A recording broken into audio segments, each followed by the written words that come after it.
નમસ્કાર. આકાશવાણી સમાચાર મિત્તલ પટેલ વાંચે છે. સૌપ્રથમ મુખ્ય સમાચાર. પ્રધાનમંત્રી નરેન્દ્ર મોદી આજે નીતિ આયોગની 11મી ગવર્નિંગ કાઉન્સિલ બેઠકની અધ્યક્ષતા કરશે. પ્રધાનમંત્રી નરેન્દ્ર મોદીએ કહ્યું, દેશના 140 કરોડ નાગરિકોની આશાઓ ચોક્કસપણે પૂર્ણ થશે. વિદેશમંત્રી ડોક્ટર એસ જયશંકરે બલ્ગેરિયાના પ્રધાનમંત્રી સાથે મુલાકાત કરી આજે ફિનલેન્ડ ખાતે કુલ તરંગા સંવાદમાં ભાગ લેશે. ભારતીય રેલવે સ્ટેશનો પર રાષ્ટ્રવ્યાપી ફાયર સેફટી ઓડિટ શરૂ કર્યું. ભારતે ઓમાનના દરિયાકાંઠે વાણિજ્યિક જહાજ પર થયેલા હુમલાની નિંદા કરી અને આજથી ફિફા વર્લ્ડ કપનો પ્રારંભ થશે. સમાચાર વિગતવાર. પ્રધાનમંત્રી નરેન્દ્ર મોદી આજે નવી દિલ્હીમાં રાષ્ટ્રપતિ ભવન સાંસ્કૃતિક કેન્દ્ર ખાતે નીતિ આયોગની 11મી ગવર્નિંગ કાઉન્સિલ બેઠકની અધ્યક્ષતા કરશે. પ્રધાનમંત્રીના વિકસિત ભારત માટે ટીમ ઇન્ડિયા 2047ના વિઝનને અનુરૂપ આ વર્ષની બેઠકનો વિષય છે વિકસિત ભારત માટે સમાવિષ્ટ માનવ વિકાસ 2047. વિવિધ રાજ્યોના મુખ્યમંત્રીઓ અને કેન્દ્રશાસિત પ્રદેશોના ઉપરાજ્યપાલો આ બેઠકમાં ભાગ લેશે. તેઓ સમાવિષ્ટ માનવ વિકાસ માળખા પર ચર્ચા કરશે, જે 4 મુખ્ય સ્તંભો પર આધારિત છે: મૂળભૂત માનવ મૂડી અને ભવિષ્ય માટે તૈયાર કૌશલ્ય વિકાસ, ઉત્પાદક રોજગાર, ઉદ્યોગ સાહસિકતા અને વિકેન્દ્રિત વિકાસ, આરોગ્ય, પોષણ અને સુખાકારી, અને બધા માટે સમાનતા અને ગૌરવ સુનિશ્ચિત કરવું. પ્રધાનમંત્રી નરેન્દ્ર મોદીએ કહ્યું કે દેશના 140 કરોડ નાગરિકોની આશાઓ ચોક્કસપણે પૂર્ણ થશે. તેમણે કહ્યું કે રાષ્ટ્રીય લોકશાહી ગઠબંધન એનડીએએ હંમેશા રાષ્ટ્રનો વિશ્વાસ મજબૂત કર્યો છે. શ્રી મોદી ગઈકાલે સાંજે નવી દિલ્હીના ભારત મંડપમ ખાતે એનડીએ પરિષદને સંબોધિત કરી રહ્યા હતા. તેમણે કહ્યું કે 2014માં આશાનો ઉગતો સૂર્ય આજે નવા વિશ્વાસના કિરણમાં પરિવર્તિત થયો છે. તેમણે કહ્યું કે પહેલીવાર દેશના લોકોએ જોયું કે જ્યારે સરકાર સાચા ઇરાદા સાથે ચલાવવામાં આવે છે ત્યારે વિકાસ પણ ઝડપી ગતિએ થાય છે. भारत के लोगों ने पहली बार ये देखा है कि जब सही नियत से सरकार चलती है तो तेज गति से विकास भी होता है. एनडीए सरकार के इन 12 वर्षों में 25 करोड़ से ज्यादा लोगों का गरीबी से बाहर निकलना ये दिखाता है कि हमारी नीतियां सही है, हमारी दिशा सही है. ये सफलता आज देश के हर उस व्यक्ति को एक भरोसा देती है कि एक न एक दिन उसके सपने भी पूरे होंगे. અગાઉ એનડીએ દેશના સૌથી લાંબા સમય સુધી સતત ચૂંટાયેલા પ્રધાનમંત્રી બનવા બદલ પ્રધાનમંત્રી નરેન્દ્ર મોદીને અભિનંદન આપતો એક ખાસ ઠરાવ પસાર કર્યો હતો. સંમેલનમાં એનડીએના તમામ સાથી પક્ષોના અગ્રણી નેતાઓ, મુખ્યમંત્રીઓ અને નાયબ મુખ્યમંત્રીઓ હાજર રહ્યા હતા. બેઠકમાં વિકસિત ભારત 2047 માટેના રોડમેપ માટે પણ ચર્ચા કરવામાં આવી હતી.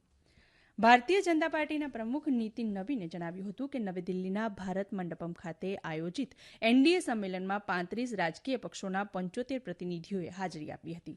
મીડિયા સાથે વાત કરતા શ્રી નવીને કહ્યું કે એનડીએ નેતાઓએ પ્રધાનમંત્રી નરેન્દ્ર મોદીના નેતૃત્વનો આભાર માન્યો. તેમણે તેને દેશના 140 કરોડ લોકો માટે ગર્વની ક્ષણ બતાવી. શ્રી નવીને જણાવ્યું કે એનડીએ હાલમાં 22થી વધુ રાજ્યોમાં સત્તામાં છે, જે દેશના ભૌગોલિક વિસ્તારના લગભગ 75%ને આવરી લે છે. પ્રધાનમંત્રી નરેન્દ્ર મોદીએ વિશ્વભરના નેતાઓ તરફથી મળેલા અભિનંદન સંદેશાઓ બદલ હૃદયપૂર્વક આભાર વ્યક્ત કર્યો. પ્રધાનમંત્રીએ ઇટાલીના પ્રધાનમંત્રી જ્યોર્જિયા મેલોની, મલેશિયાના પ્રધાનમંત્રી Anwar Ibrahim, German federal chancellor Friedrich Merz, કેનેડાના પ્રધાનમંત્રી માર્ક કાર્ની અને ઇઝરાયેલના પ્રધાનમંત્રી બેન્જામિન નેતન્યાહુના સંદેશાઓ બદલ આભાર માન્યો છે. સોશિયલ મીડિયા પોસ્ટમાં શ્રી મોદીએ તેમના ઇટાલીના પ્રધાનમંત્રી જ્યોર્જિયા મેલોનીનો ઉષ્માભરીત શુભેચ્છાઓ બદલ આભાર માન્યો હતો. મલેશિયાના પ્રધાનમંત્રી અનવર ઇબ્રાહીમના સંદેશા અંગે પ્રધાનમંત્રીએ ભારત અને મલેશિયા વચ્ચેની મજબૂત અને સ્થાયી મિત્રતા માટે તેમની ઊંડી પ્રશંસા કરી હતી. તેમણે જર્મન ચાન્સેલર ફ્રેડરિક મર્ઝનો પણ આભાર માન્યો છે. દરમિયાન અમેરિકાના પ્રમુખ ડોનાલ્ડ ટ્રમ્પે મીડિયા પોસ્ટમાં પ્રધાનમંત્રી નરેન્દ્ર મોદીને મહાન વ્યક્તિ ગણાવી અભિનંદન પાઠવ્યા છે. વિદેશમંત્રી ડોક્ટર એસ જયશંકરે ગઈકાલે સોફિયામાં બલ્ગેરિયાના પ્રધાનમંત્રી રૂમેન રાદેવ સાથે મુલાકાત કરી હતી. બેઠક દરમિયાન ડોક્ટર જયશંકરે ભારત અને બલ્ગેરિયા વચ્ચે મજબૂત દ્વિપક્ષીય સંબંધો અને બદલાતા વૈશ્વિક વાતાવરણમાં પરસ્પર સહયોગ વધારવાની જરૂરિયાત પર ભાર મૂક્યો હતો. સોશિયલ મીડિયા પોસ્ટમાં ડોક્ટર જયશંકરે જણાવ્યું કે બેઠકમાં વેપાર, રોકાણ, ફાર્માસ્યુટિકલ્સ, સેમિકન્ડક્ટર્સ, એઆઈ, અવકાશ, સંરક્ષણ સહિતના ક્ષેત્રોમાં સહયોગ વધારવાની ચર્ચા કરવામાં આવી હતી. અગાઉ ડોક્ટર જયશંકરે સોફિયામાં રાષ્ટ્રીય ઐતિહાસિક સંગ્રહાલયની મુલાકાત લીધી હતી. ડોક્ટર જયશંકર કુલ તરંગા સંવાદની 14મી આવૃત્તિમાં ભાગ લેવા માટે આજે ફિનલેન્ડ જશે.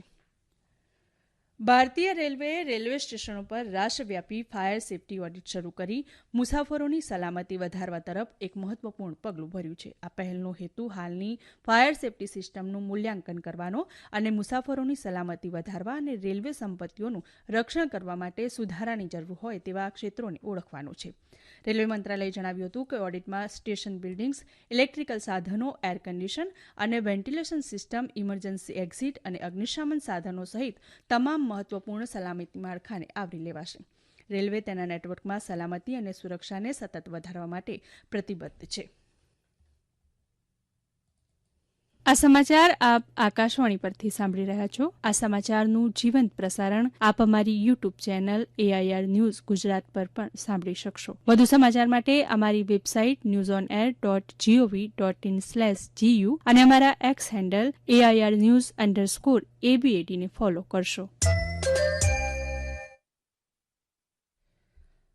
સંસ્કૃતિ મંત્રાલયે વર્ષ 2024 અને વર્ષ 2025 માટે સંગીત નાટક અકાદમી ફેલોશીપ, અકાદમી રત્ન, સંગીત નાટક અકાદમી પુરસ્કાર અને ઉસ્તાદ બિસ્મિલ્લા ખાન યુવા પુરસ્કારની જાહેરાત કરી. સંગીત નાટક અકાદમીની જનરલ કાઉન્સિલે સંગીત, નૃત્ય, નાટ્ય, લોક, આદિવાસી કલા અને કઠપૂતળી સહિત વિવિધ ક્ષેત્રોના 108 કલાકારોની અકાદમી પુરસ્કારો માટે પસંદગી કરી છે. ઉસ્તાદ બિસ્મિલ્લા ખાન યુવા પુરસ્કાર માટે 106 યુવા કલાકારોની પસંદગી કરાઈ છે. ભારતે ઓમાનના દરિયાકાંઠે વાણિજ્યિક જહાજ સેટેબલો પર થયેલા હુમલાની નિંદા કરી છે.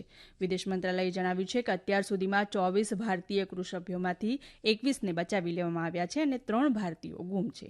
મંત્રાલયે જણાવ્યું હતું કે ઓમાનમાં ભારતીય દૂતાવાસ રાહત અને બચાવ કામગીરીમાં ઓમાની અધિકારીઓ સાથે સંકલન કરી રહ્યું છે. ભારતે આ ક્ષેત્રમાં જહાજો પર હુમલાની સતત ઘટનાઓ પર ચિંતા વ્યક્ત કરતા કહ્યું કે આ પ્રદેશમાં ચાલી રહેલા સંઘર્ષનું સીધું પરિણામ છે. ભારતે આ ક્ષેત્રમાં શાંતિ અને સ્થિરતા પુનઃસ્થાપિત કરવા અને રાજદ્વારી ઉકેલ માટે ચાલી રહેલ વાટાઘાટો પૂર્ણ કરવા હાકલ કરી.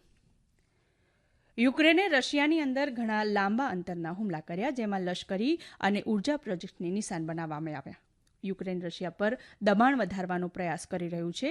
યુક્રેનના રાષ્ટ્રપતિ વ્લોદિમીર ઝેલેન્સ્કીએ જણાવ્યું હતું કે આ હુમલાઓમાં અનેક મહત્વપૂર્ણ સુવિધાઓને નિશાન બનાવવામાં આવી છે, જેમાં એક લશ્કરી ફેક્ટરીનો પણ સમાવેશ થાય છે. સાંભળીએ એક અહેવાલ.